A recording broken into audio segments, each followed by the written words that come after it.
চোর যেরকম এক নম্বরে। আর এই যে আমার বাবা দুটো পুঁটি মাছ এনে রেখেছে, কোথা থেকে জানো, কোথা থেকে দুটো পুঁটি মাছ এনে রেখেছে। আর এটা হলো বাড়ির ছ্যাঁচড়া চোর। এবার দেখো ও কি কি করে। এটা হলো আমাদের বাড়ির ছ্যাঁচড়া চোর। ওকে মানে বাজার থেকে স্পেশালি ওর জন্য মাছ আনিয়ে খাওয়ানো হয় ওকে, তারপরও চুরি করার স্বভাবটা গেল না। যখনই কোনো বালতিতে মাছ দেখবে বা যখনই আমাদের পুকুর থেকে মাছ ধরবে, ও এখান থেকে মাছ একটা বা দুটো হাত দিয়ে বের করে খাবে। তো আজকেও সেই প্রচেষ্টাও চালাচ্ছে, কিন্তু ও পারবে না আজকে, কিছুই তো করতে পারবে না। পুরো ঘরটা মাছের জল দিয়ে ভিজাবে, আর কিছুই না।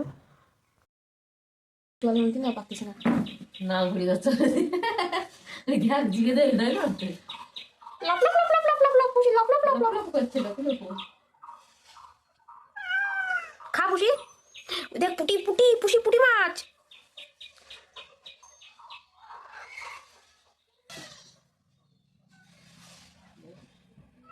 পাচ্ছে না